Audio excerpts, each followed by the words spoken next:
Hey guys, my guest tonight, Michael Brein, known as the Traveling Psychologist, is going to be on hand to talk about traveling around and running into ghosts. See you in about 5 minutes.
Grab your popcorn and snacks. Find a comfy spot, take a seat or lie down, and let me transport you to a place of fantasy, ghost stories, ancient legends, odd creatures, alien encounters, and other magical topics. You may even decide to join the conversation. From faraway lands to your own backyard, with a small dash of pixie dust. Turn out the lights and open your minds. The journey is about to begin. Good evening, everybody. How's everybody doing tonight? Wednesday, right? I get lost. I forget my bloody days. I hope everybody's had a great day. You're back home now. You're relaxing, or you might even be working. I have friends right now, fans of the show, and friends right now that are working. And more power to you. Work and listen to me. Tonight is going to be just a heads up for everybody right away. Tonight's going to be a phone-in show. So Mr. Brein will be via the phone. So that means you can just put me off to the side and do whatever you're doing, having dinner or whatever. You don't have to look at me. I'll be running a graphic of Mr. Brein up on the screen. Okay. Anyway, my name is Charlotte. I'm going to be your host for the next hour. I'm also the owner of the California Haunts Paranormal Investigation Team, based out of Sacramento, California. We are 45 strong up and down the state, which means if you think you have a paranormal problem, we can get to you. It might take us a while. California is a big state, believe me, but we will get there. And if we can't get there in time, we have mediums on staff who can phone you and talk to you about what's going on in the home or business, and in most cases settle things down until we do get out there. Okay, that being said, tonight, if you're watching from Facebook and you like what you hear, please be sure to hit those like buttons and those thumbs up and the hearts and all that good stuff, because what that does is it puts us higher in the algorithm, so more people see us. I think it's working because I'm seeing a lot more views and stuff on this stuff. I'm also seeing a lot more downloads and whatnot. So yeah, just hit those happy faces, hit those hearts, show me some love. Also, if you haven't done so already and you like what you hear tonight, please be sure to follow if you're watching from Facebook. That would be great. Just like YouTube, if you like what you see and you haven't done so already, please be sure to subscribe. We've got over 581 videos sitting over there. Might even be up to 600 now.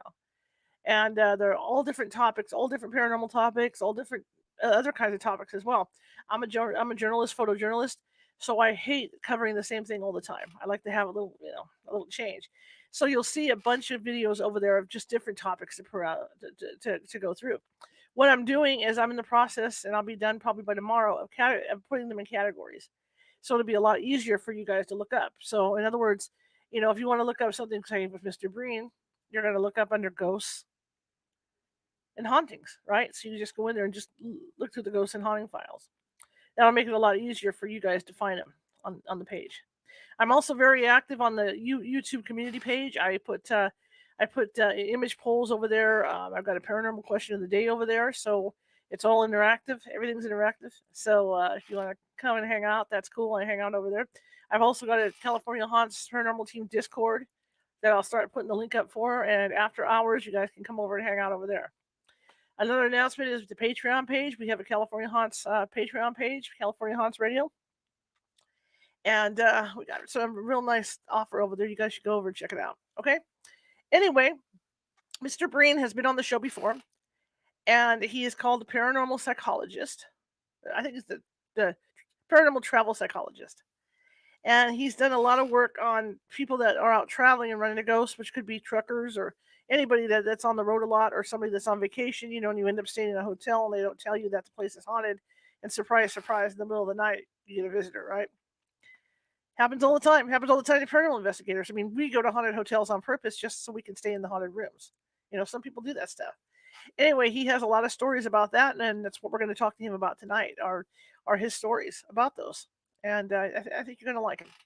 So like I said, this is a telephone interview. Let me click over here real quick.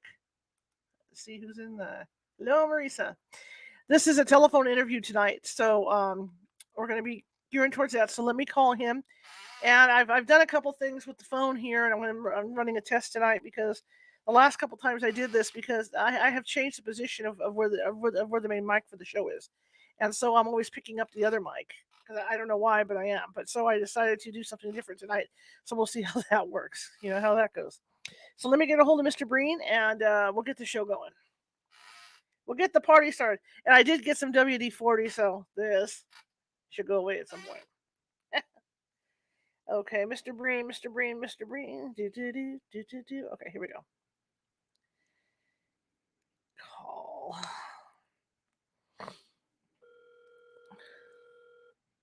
Hello. Hi, good evening. Hello. How are you? Hello? Can you hear me?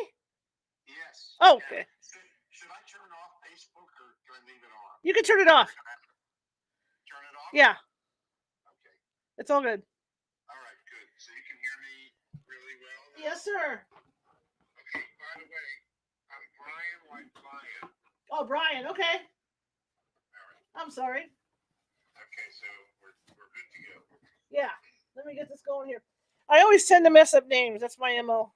I want you definitely to talk into your microphone so Okay. I'll hear you better. Okay. Do you hear me all right now? And not as well. It sounds like you're far away from your microphone. Okay. How's that sound? That's better. Okay. Okay. I'll try to talk a little louder for you, okay? Yeah, please. Okay. Please do that. Fantastic. So you've been on the show before, sir. Tell us about you. Well, I started out as a geeky, nerdy kind of high school student who was good in all the sciences and math and languages, and I thought I was going to be on my way to becoming a chemical engineer. Mm-hmm. And that got old after 1 year at Carnegie Mellon, and I came to Temple University and studied psychology and a couple of other languages, and so I was on my way to becoming a clinical psychologist. And then I thought to myself, well, is that really what I want to do? And I thought about it some more, and I thought, I've been bitten by the travel bug. Mm-hmm. So I'll be the first person in the world to study the psychology of travel, which nobody had ever heard of. And so I got accepted to a PhD program in social psychology at the University of Hawaii. And I thought, yeah, I'm going to go to the University of Hawaii and do my PhD in social psychology, but I'm also going to study the psychology of travel because that was really my passion. And then after that, I've had 4 or 5 decades of interviewing people all over the world for the purpose of learning what the psychology of travel was all about. My theory was, why don't I ask people? So I interviewed upwards to a couple of thousand people. I liken myself to kind of like Forrest Gump, because I went all over the world interviewing people, recording their stories, and now for the last bunch of years, I've been writing a couple series of books, which we can talk about when that's appropriate. Sure. So tell me how, tell me what it's like to collect these stories. Is it really difficult or no? Okay. Again, I would like you to get really close to that microphone. Okay. It'd be much better for me. All right. So tell me what it's like to collect these stories. Is it difficult or not? I first had a kind of a larger portable tape recorder, and I found people who were willing to be interviewed, and I made them promise, I'll be right back. I'll go get this tape recorder. And then years later, all I have to have is my iPhone with me, and I can record a story on the spot. So I've found people on buses, trains, airplanes, ships, campgrounds, wherever I could find them, sat them down, and started out by asking them, what kind of interesting experiences have you had? What a good way to start. And by and large, a percentage, something like, I'd say like 5% of the people said, I've got a really interesting paranormal or psychic or UFO story to tell you. So a very small percentage, but plenty of people have shared with me all kinds of experiences that they're not normally sharing with other people. So I feel pretty good about that. I think I made people feel comfortable in really opening up their hearts and souls to talk about what's happened to them. Is there a common thread in these stories? Is there, is there certain stories that you get more so of others, like from truckers or anybody else like that? They run it all across the gamut. For example, I'm looking at an index that I created, an appendix of my recent book on Travel Tales Ghost Encounters, and I have from A to Z everything that I thought was related more or less to paranormal, not so much alien type stuff, Mm-hmm. but that's certainly included. I'll give you an example. Pick a letter, any letter of the alphabet. How about F? Which one? S? F. Okay. Yeah. As in scryers, seances, shadow people, There you go. shaking beds, sirens, smells and odors, spirit boxes, spirit boards, spirit possessions, spirits and seances. That's just S, for example. Right now, I must have 50 or 60 little subtopics. Wow. For the paranormal. That's incredible. And what type of stories do people tell you? I mean, is it from staying in a hotel and running into, a ghost, or is it stuff on the road like the truckers will tell stories? There's everywhere where I could find people. For example, I would take a trip with my cousin who has a small pleasure boat, and we'd hit some of the outer islands in the Seattle area. For example, San Juan Island, and there's a hotel on there called Hotel de Haro. And I had the feeling when I first approached the hotel, as I have with several other places, with this feeling to myself thinking, this place is haunted. It just had something about it that struck a nerve. And so I actually, in this case, walked up to the hotel, walked into the lobby, told a few people working behind the counter, I'm a paranormal psychologist. I interview people for interesting things. Tell me, do you have any interesting stories about this hotel?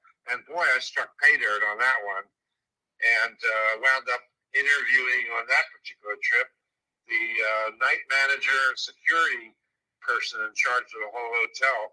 So over 3 visits to that hotel, I managed to record some interesting experiences of guests, people who worked at the hotel. And so the Hotel de Haro became one of about a dozen other hotels where I visited, talked to people, or interviewed people who shared their experience about these hotels. Which hotel stands out more to you? Well, I have to tell you, one hotel really caught my attention in Port Townsend, Washington, which is about an hour from where I live. I had heard that people had some stories about this hotel, but I recently interviewed a woman who went there with her husband, and they are paranormal researchers. They're ghost hunters, so to speak. They knew about this hotel, so they went there. And so they were there in the specific room. I'm not sure whether it was 306 or 302 at the moment, but one of those rooms that was notorious for stories being told by people. And at one point, she started taking photos on her phone, like her iPhone. And she said it's only when she got home and really looked at these photos that she took that she discovered a hooded figure in the window, which was 3 stories up. Wow. And the hotel has a book that they keep on the counter. They're not shy about it. They're interested in attracting people who have an interest in this. Excuse me.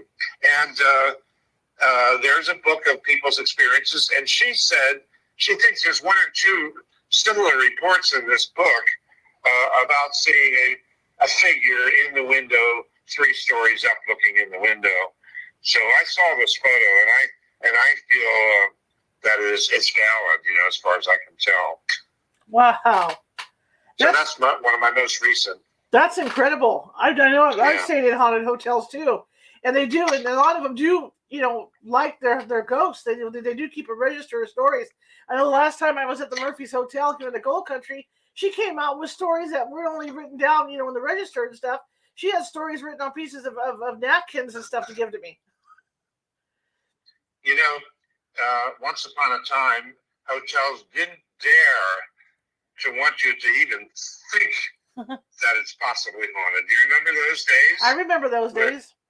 Yeah, and then all of a sudden now, it's a great attraction. People want to go to places that allegedly have hauntings, and they want to experience these things for themselves. So it's now the rage rather than the enigma or the curse, I would say. Well, as a psychologist, why do people want to go to these places? Well, this is an evolving thing in our worldviews, our paradigms. I think as civilization matures and gets more scientific and understands things a little bit better, I think we're getting to the point where we're not so intimidated or worried about what people are going to think of us, because we see there's so many instances of things happening. Mm-hmm. UFO reports are through the roof. People are not afraid to investigate and learn more. They're not afraid of ridicule so much anymore as they used to be. After all, ridicule was a way of keeping all this down, managing it. In the case of UFOs, we do know that the government's posture in the past, in the modern era of flying saucers and UFOs, they tended to ridicule, put down people who had these experiences so that you were afraid to really talk about it. You didn't want people to think that you were kooky.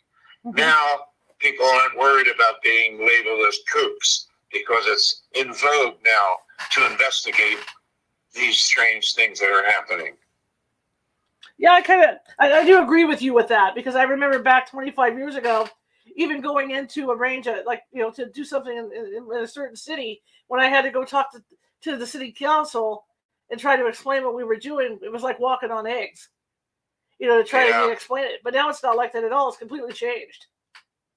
Now they can't wait to have you visit. Yeah, absolutely. Absolutely. So what about the truckers? I mean, truckers are on the road all the time. So what kind of stories come in from truckers? Well, that's a good question, because truckers often are just crossing the country at night. Yeah.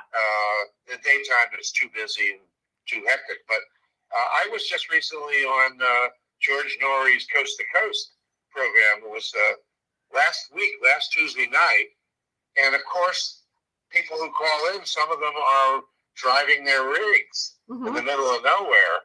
And, they see things, odd things, unusual things. And of course, the programs, the podcasts and the radio programs on these subjects help keep them awake and help feed their curiosity, satisfy their curiosity. Well, I had one story which just blew me away. I'll just repeat that one. Sure. This one trucker said he saw a hitchhiker, and he was thinking to himself, shall I offer this hitchhiker a ride or not?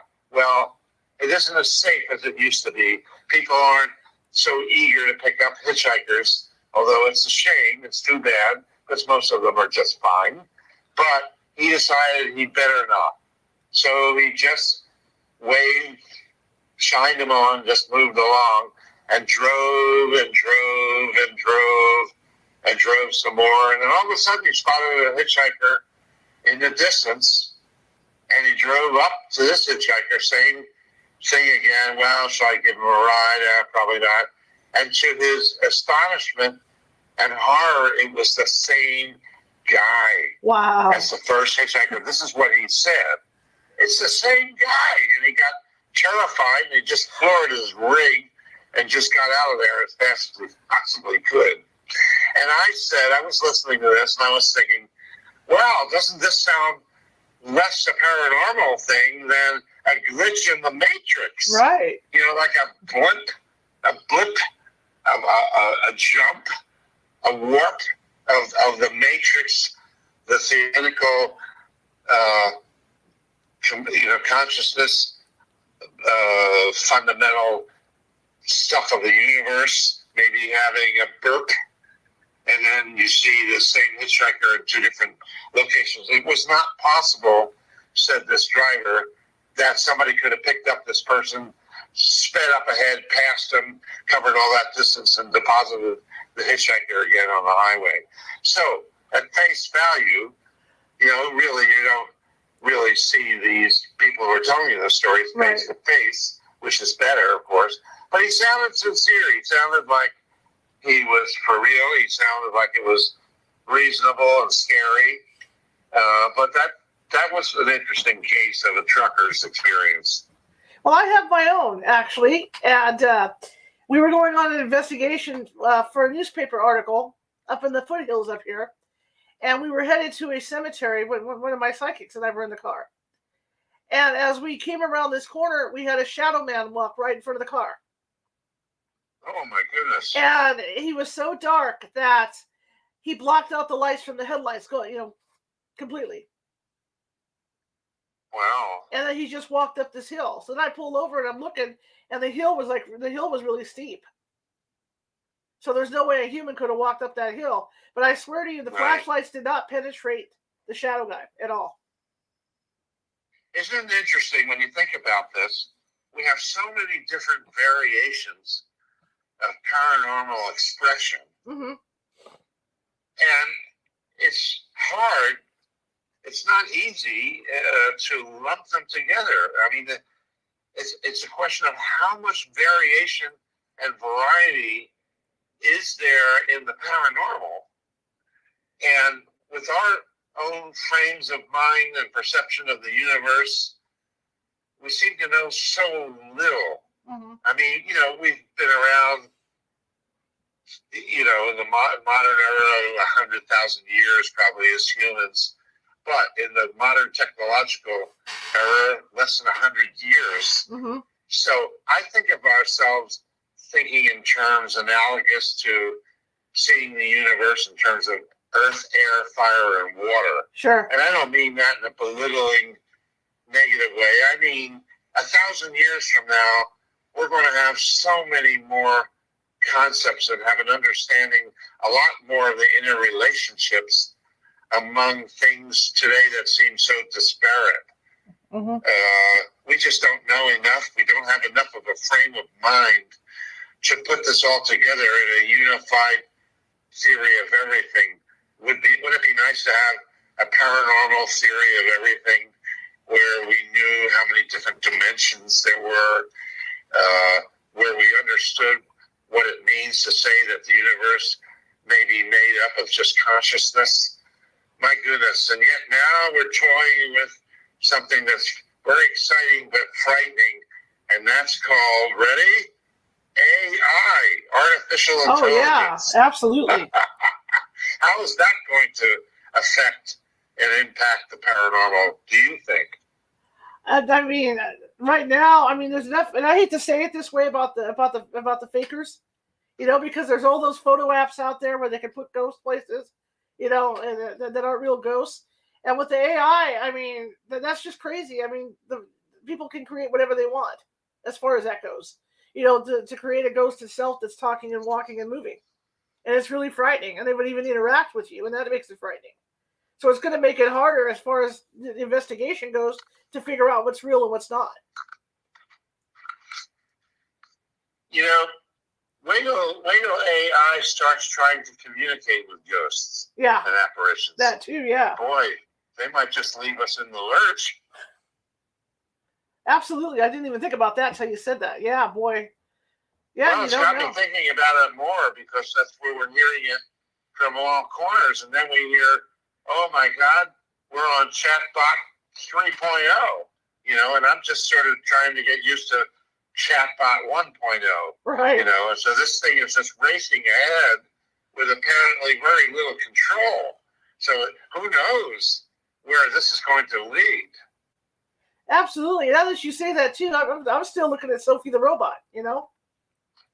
I was watching something on television, and I saw a bunch of robots out on a playing field, playing soccer together, of all things. And then one of these robots, they were like 3 feet tall. One of them suddenly scored a goal, and another robot fell down on the ground. And I thought, oh boy, now what are we going to get? And then I hear that the AI robots are beating people already and playing chess with them. So I hope these AI robots are well intentioned. I do too. And, you know, End up like Will Smith in that movie, you know? When we talk about the different things that people see when they're out on the road or that they come in contact with, it's not just ghosts, right? It's other things too. it's a whole range of other things. And we don't know how interrelated they are. We don't know if it's all on the same plane. I mean, we talk about portals. That's a word that's thrown around very, very loosely. But in essence, a portal seems to be a kind of an opening, maybe in the sky, as has been reported, for example, by people researching on the Skinwalker Ranch, where they've actually reported seeing entities crawling through an opening, a crack in the sky, a circle in the sky, a portal, so to speak. Now, so this opening to what?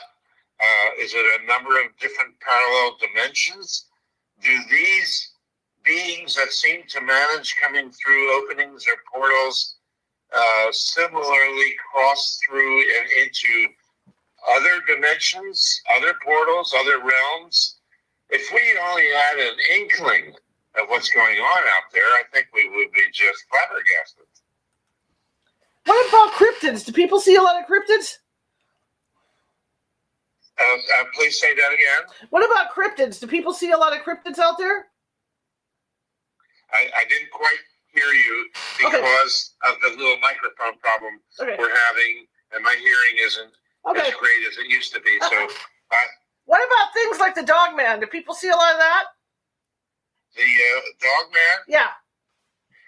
That I've heard mostly in the context of Skinwalker Ranch. Okay. One of the entities there, now whether that's just a choice of how some spirit or intelligence manifests itself, well, that's a very spooky kind of thing. And the way that it's presented themselves to people involved with the Skinwalker has been in a scary, intimidating way. Right. So it certainly hasn't been something that appears to be friendly. Mm-hmm. So we don't know what the orientation of these beings are towards humans. We don't know whether they're here to help us, to hurt us, to help us develop, whether they are us in the future or through some evolution. We know so little. You know, we're dealing with, most of us, 3 words for snow, whereas the Inuit, northern native peoples of the world, are said to have, for example, hypothetically, 30 words for snow.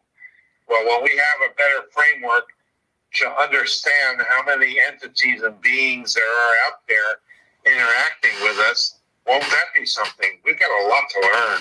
We've got a great distance to go, don't we? Yes, we do. I was just thinking, what about people that are camping? Have you heard any stories about that? Yes, I have.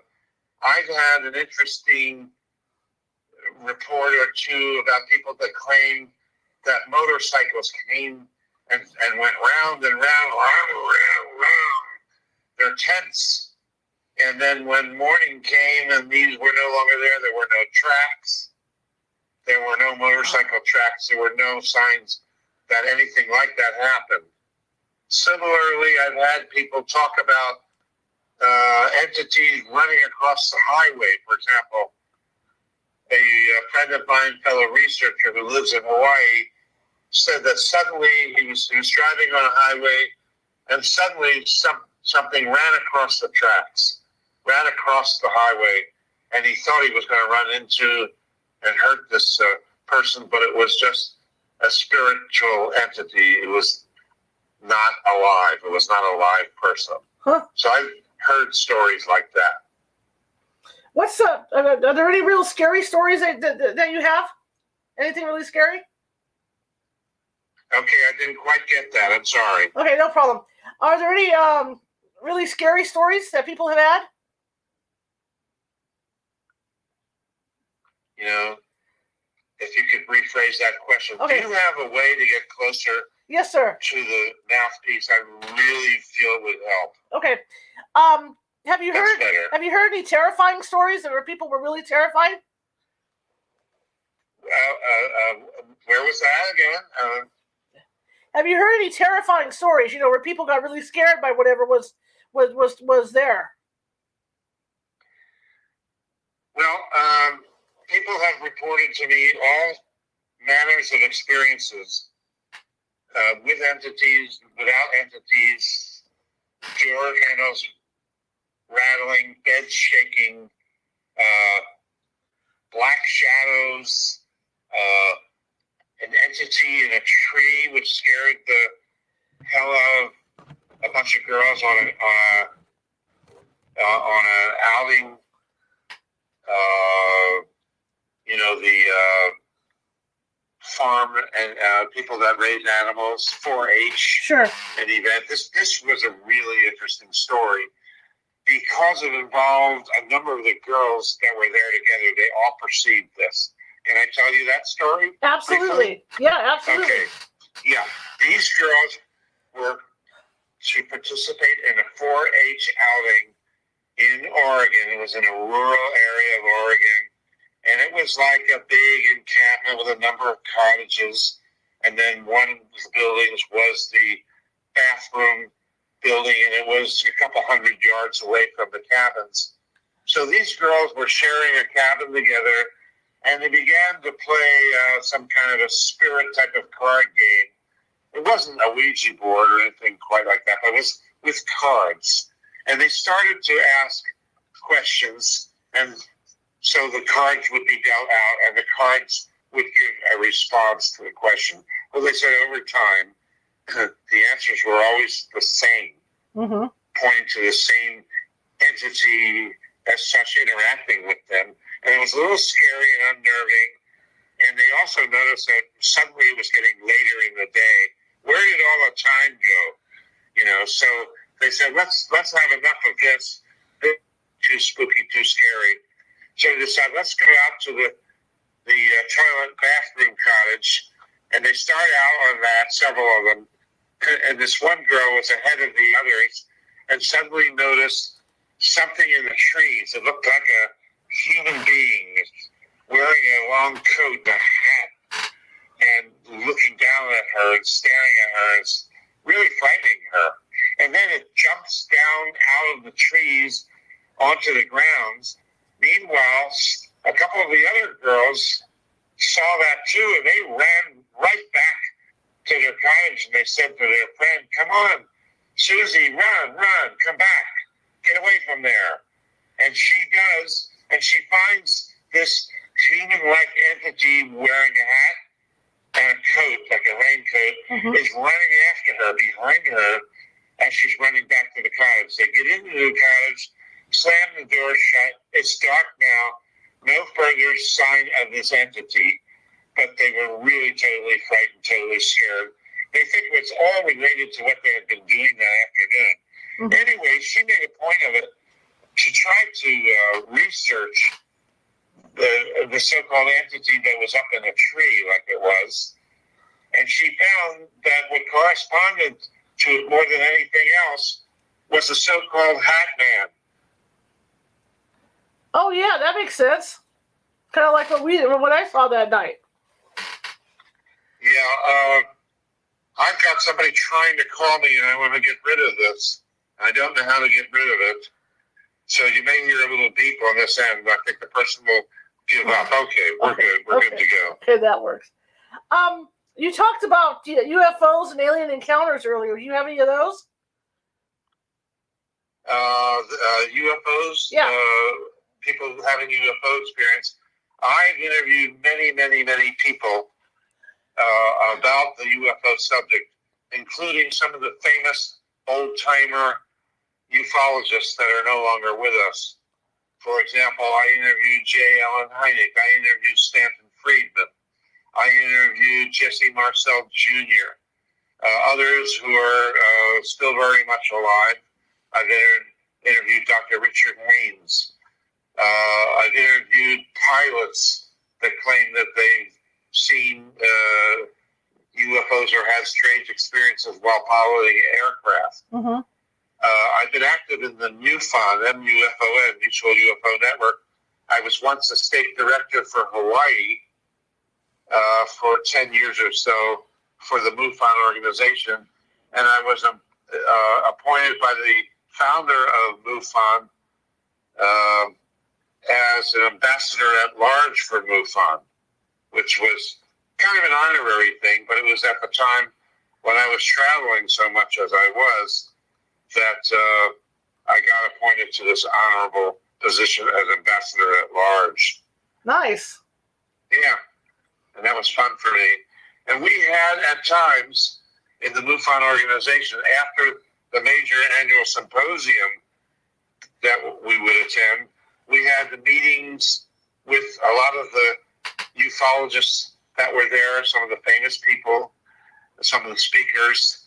A round table. It was called a UFO Invitational Discussion Group for a few hours, where we would each have up to, say, 3 minutes to talk about a subject or a question.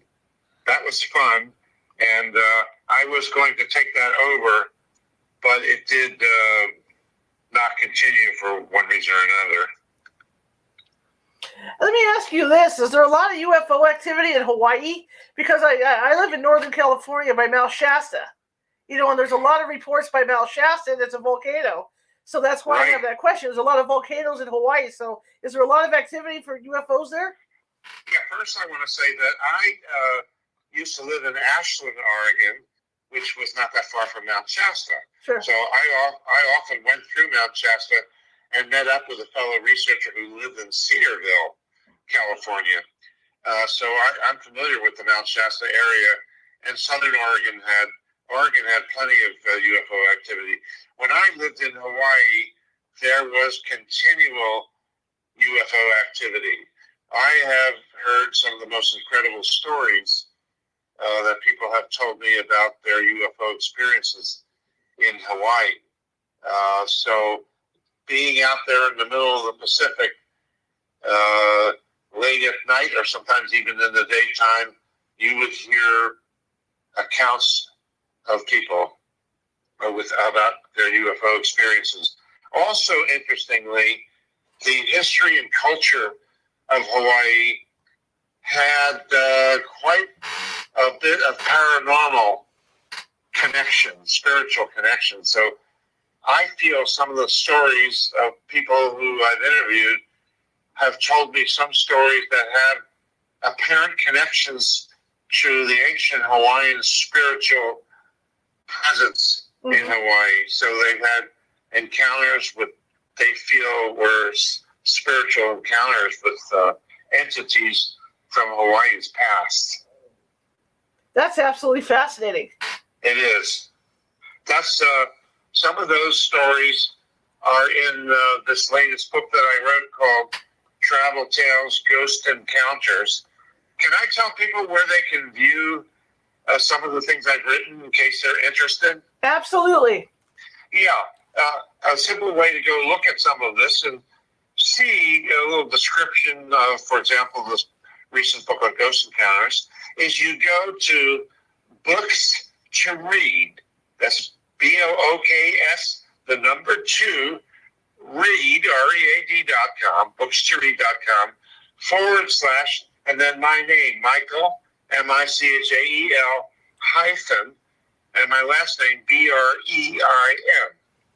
So that will allow you to take a look at some of the things we're talking about and see some of the descriptions of what I have to say. A lot of what I've researched and worked on, of course, is the psychology of travel. Right. Where I've written a number of things, mainly about being safe and secure in traveling, but also what is it about travel that makes us who we are, and why do we like to travel?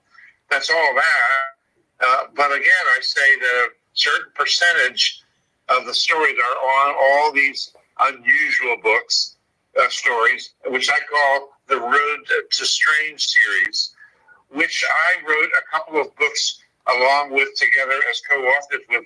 Do you remember Rosemary Ellen Guiley? Yes. Yes, Rosemary was my co-author partner in a couple of books, and then we sadly lost Rosemary in 2018. And I tried to continue this, but I laughed because Rosemary used to say to me, Michael, when you publish a book, it should be about 250 pages or so.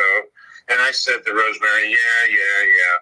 But when I picked up The Road to Strange, I added 2 more books to the series.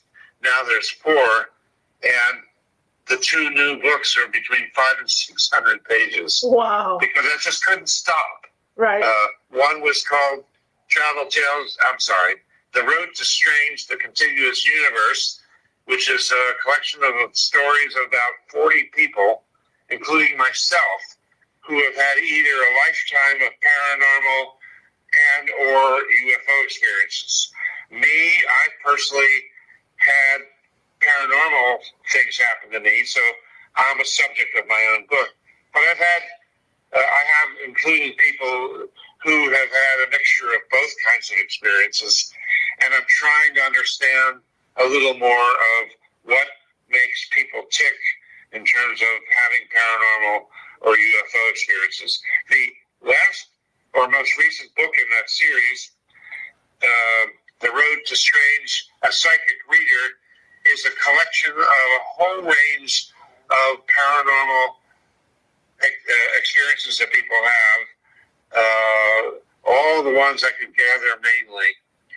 And then, of course, this one, which is more in the True Travel Tales series, called Travel Tales Ghost Encounters, is more or less strictly what's involved with apparitions and ghost experiences and poltergeists and that. Because there's so many different areas to focus on. You can't put it all in one book. Absolutely. You brought something up just now that I didn't even think about. What's it like, with your training as a psychologist and then you seeing paranormal stuff? How is that for you? Do you look at it logically, or how do you look at it? Well, that's really a good question, and I want to say this. It's like a person standing at the end of the dock and has one foot in the boat and one foot on the dock. Well, that boat could take off. The paranormal UFO boat could take off, and what will you do? You could fall in the water. Well, for me, I was always intrigued by these other kinds of experiences, and I felt that the science of psychology, the science of sociology, all the social sciences, astronomy, they didn't want to know about anything that they couldn't publish a paper and get it published in a journal, in a recognized journal. They were always worried and concerned about their careers, what will happen to them if they venture too far off into the unknown. So they largely shied away from all of it. But being as I was curious, intellectually curious about these things, which I was not willing to just throw away UFO and paranormal babies with the bathwater. No, I sensed that there was important things happening, and knowing that I full well personally had a number of my own paranormal and psychic experiences that I was absolutely certain they were real for me, I had to be open to studying and looking into a whole range of experiences. And having done that, I'm in the same boat, so to speak, as so many of the famous ufologists and paranormal researchers who came from the sciences, who were not afraid to get out there and follow their research instincts. So, it takes a special kind of person to be able to shove these scary things about career aside and just follow the data, follow the research. That's how I did it. That's how I approach it. Now, when you talk about following the research, was it hard to get people to talk to you about their experiences? No, because very easy, as a matter of fact, because they felt that I was really open and welcoming to them and not going to be critical of them and hear them out, because most, if not all, of these people were very intent to assure you that they know what they saw. I have a favorite little mantra, and it goes like this. I know what I saw. I know what I saw. I know what I saw. That makes sense. I wanted to ask you about your personal paranormal experiences. Can you share one with me? Yes, I will share a few. I want to say that I've had paranormal experiences back fairly early in my life, and some of these centered around the passing of relatives and the passing of an occasional friend that I'm absolutely certain in my own mind and way of thinking about this that I had the foreknowledge of the passing of my mother and my father and a couple of other relatives and friends. But interestingly, I've had a variety of psychic experiences. The other most prominent psychic experience that I've had has been synchronicity. That is things happening seemingly by chance that are too meaningful to you to write them off as simply a chance occurrence. For example, just running into somebody in two different places where you just didn't think it's possible. How did this happen? Right. It gets your attention. But I'll tell you what, in my life, I've had one, I'm going to say, quintuple synchronicity, and I'll share that story. Sure. That is like 5 different improbable coincidences happening all together, all interrelated, not by chance, or seemingly by chance. And I thought, not possible. Would you like to hear that one? Absolutely. All right. So at one point in time, I was living on a llama ranch. I had a llama ranch in southern Oregon outside of Ashland. And I lived up in this hill in the wilderness area there outside of Ashland. And I was about ready to go from there to New York City at the end of May of one year to a book fair. At that time, I had written a series of travel guides to sightseeing by public transportation. So I was going to go to a book fair in New York City at the end of May. But on the way, I was going to stop off and visit my sister and her family in Pennsylvania, Philadelphia, and then take the train to New York. So I'm there, I'm visiting my sister. I get on the train. This is on the plane coming to Philadelphia, I picked up the United Airlines Hemisphere Monthly magazine, thinking I'll stash it away in my attaché case and write to them and ask them, would you like to review and learn about my travel guide series, Sightseeing by Public Transportation? So I didn't even look at the magazine. It was the May issue. I put it away. Okay, I'm on the train now at the end of May, on my way from Philadelphia to the book fair in New York, Book Expo America. And I am passing towns, and I see a sign at a train station. The train zips on past, and it says Rahway, New Jersey. You are now passing through Rahway, New Jersey. Okay, and I thought, like a lot of us would do, I know somebody from Rahway, New Jersey. So I filed that away in the back of my mind. I knew a guy in a fraternity at Carnegie Mellon University where I went 1 year in 1959 and knew him. He was from Rahway, New Jersey. I just remembered it. That's cool. Piece of trivia. Isn't that funny? That's all right, funny. Get to the book fair. The book fair is over on that Sunday. It's now June 1st, and I'm on the United flight from New York back to Oregon, Medford, Oregon, to return home. And I pick up the June issue, the new issue of Hemispheres, and put that in my attaché case. I now get home. I walk in, I see a pile of mail on the counter, and here's where it gets interesting. On the counter is a big white envelope. I open it up, and it's the June issue of our new Hemispheres magazine. And there's a colored staple on it. See page, say, 24. I don't remember which page it was. Open it up, and what do I see? A review of my travel guides. Wow. That is crazy. So I think, well, that's interesting. All right, I now get this. I now go upstairs to my loft office and computer to see what emails have I had while I've been away, and did I get any orders for my travel guides? And lo and behold, other times I could get an order from Spain or Mexico or Kansas, you know. So I look and I see, oh, here's an order. Oh, where is this from? It's from down the street. The order is from Ashland, Oregon. I never got an internet order from Ashland, Oregon, where I live. Wow. And these people said they wanted 2 copies of them, 2 different cities. So I emailed back, and it gets better. I said, would you like me to personally deliver these to you? Or would you like to visit a llama ranch outside of town and pick them up? And they said, we'll pick them up. All right, so they're going to come by in a day or so, or maybe later. I forget when that was. And then I look at the name of the people, and it was the wife that had ordered it on the email. And her last name, you ready for this?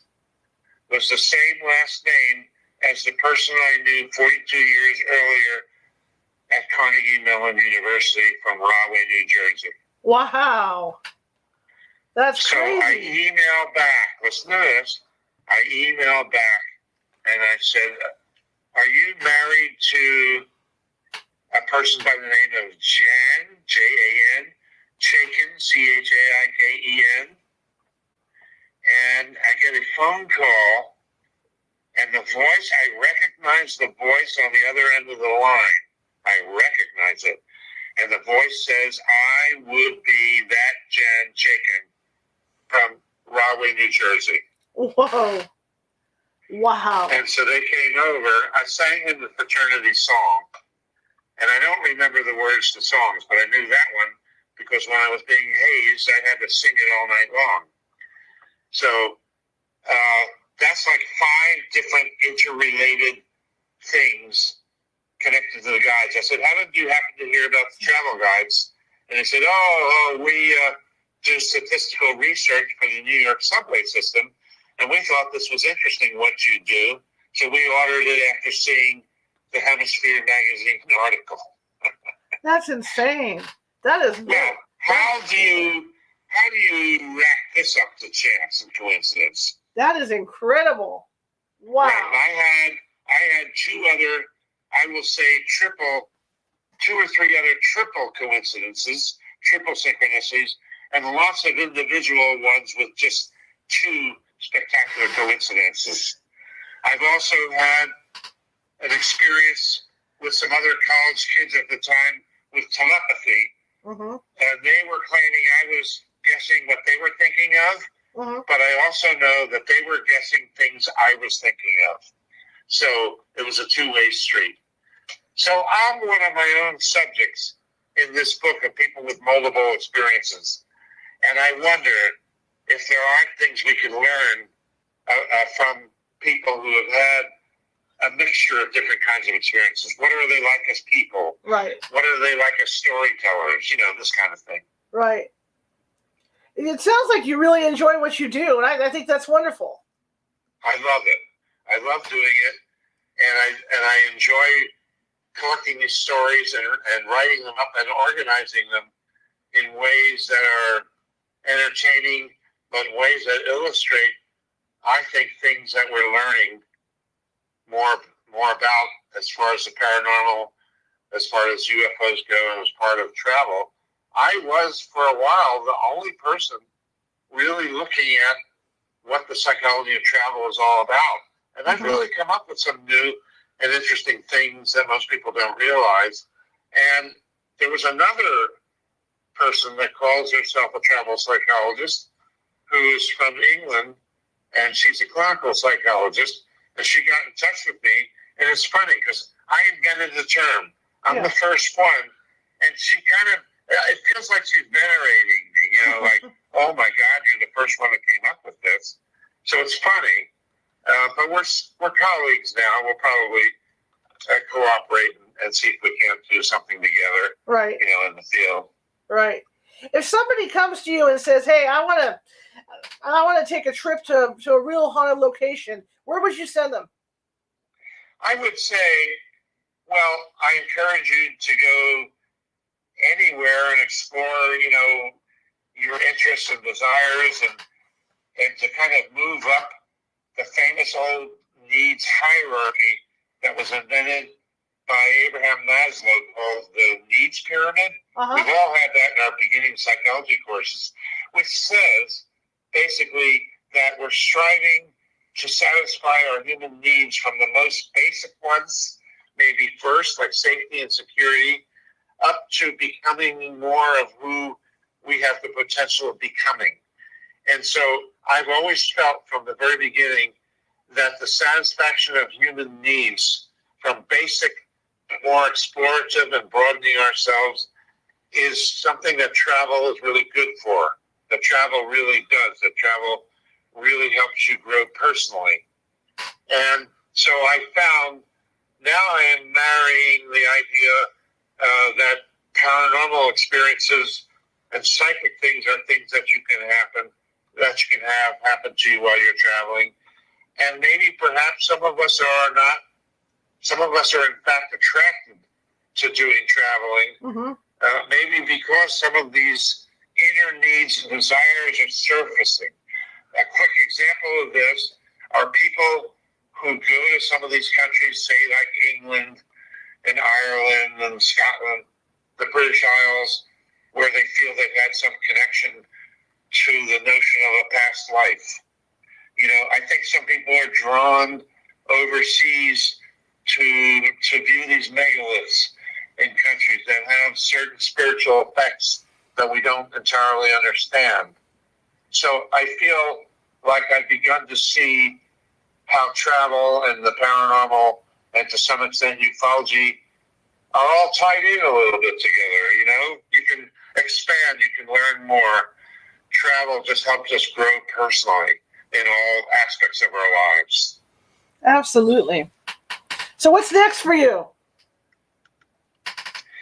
What's next is I'm just publishing some more books. I just published another one fairly recently on Travel Tales, Hawaii, Paradox, and Paradise, which is loaded with the paranormal stuff of Hawaii, because that's what people have told me about Hawaii, and I lived in Hawaii.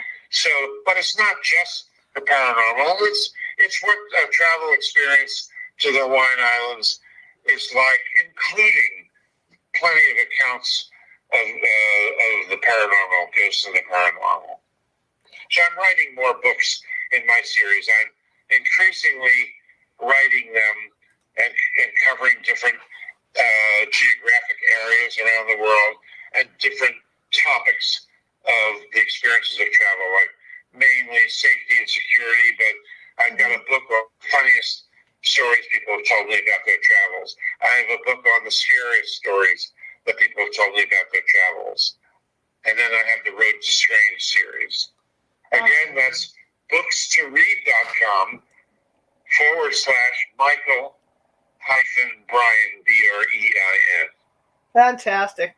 Michael, it is always fun to have you on. Thank you for coming back. It's been great fun, and I look forward to maybe doing this again in the future. Thanks so much. Okay. Thank you so much. You have a great rest of your evening, sir. You too. Bye-bye. Thank you. Bye-bye. Okay, guys, that was Michael Brein. Let me get back on the screen here. I'm sorry, Michael Brein. I said it, Michael. Michael Brein. I'm always screwing up names. Just how I am. Anyway, I want to thank him for coming again. I really appreciate it. In fact, when he gets it done, you guys know how I am about Hawaii. So already the bells are going off for the book about Hawaii. Just sit down and talk to him about that, because that would be really fun. But Michael Brein, thank you so much for coming. We'll get him back on at some point in the future. That wasn't too bad a test with the new system for the phone. Let me get rid of the phone real quick, because I know the last time we did this, we had the way I changed the mic positioning in here, this mic was picking up what was going on the phone as well as the other mics. We were getting a lot of echo and stuff, so that worked out. But anyhow, I want to thank everybody for coming tonight, and I hope you got as much out of this as I did. I mean, as a paranormal investigator, we're forever going to haunted hotels deliberately, but like he says, some like anything else, some people just kind of stumble upon a haunted hotel. Some people are intrigued, and some aren't, But I've stayed in my fair share of haunted locations and stayed the night. And yeah, we're going to be doing some more of that. The team is, and we're going to film it. But anyway, I want to thank everybody. Tomorrow night, our good friend Mary Muter is going to be with us. She's also into ghosts. She purchased a haunted castle up near Connecticut area, and she always has a lot of cool stories to tell because she's remodeling that place. Last time we talked to her, she was remodeling the place and she had all kinds of activity going on. So she's going to be talking to us about that. Plus, she went on a ghost hunt with the paranormal team, and she has stories to tell us about that. And then that was at some old hotel up in that area. So she's going to tell us about that. Plus, she's a chocolatier. She makes the best chocolate. I'll tell you, the best chocolate. That'll be tomorrow, 6:30 p.m. our usual time to be on. And I hope you guys join us because usually when Maren Muter's on, it's a really fun time, and it almost feels like a Friday when she's on because it's so relaxing. But I want to thank you all for coming tonight. And again, if you're watching from Facebook and you like what you saw tonight, please be sure to leave me some happy faces and some thumbs up or whatever else you can leave me. Again, keep us going out there, keep us in that rhythm. And also, if you haven't done so already and you like what you see, please be sure to follow. We have a lot of California Haunts pages over on Facebook that you can follow. So please do that. Please do follow. You can also find us on YouTube, California Haunts Radio on YouTube.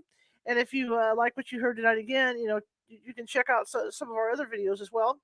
In fact, we're coming up in 6 more episodes. It's going to be our 200th show for this season, right? This is our third season, our 200th show. So that's pretty cool. All right. So we'll be looking over to do a couple special things for that show. But yeah, again, if you want to watch us on YouTube, California Haunts Radio on YouTube, all kinds of videos, all kinds of topics. We're also on TikTok under California Haunts. We're also on Instagram. You can find me at Ghosty Gal, and it's all lowercase. We're also over on Twitter, and that's under, I believe, Cal Haunts or California Haunts. I get lost on these things. And we're also over at Twitch because we got an audience watching us from Twitch tonight as well. So yeah, check us out in those places. If you happen to be over in those places, that's great.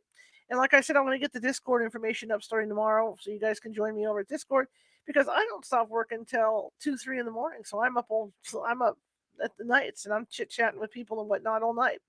So it's pretty fun.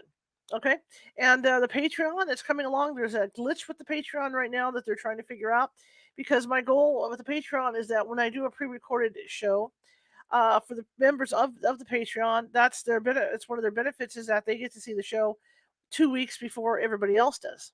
So we've been having some issues with that and getting that to work right. It worked right the first couple shows I put up there, but now they're having issues. So. And they said it's on their end, so they're trying to figure all that out.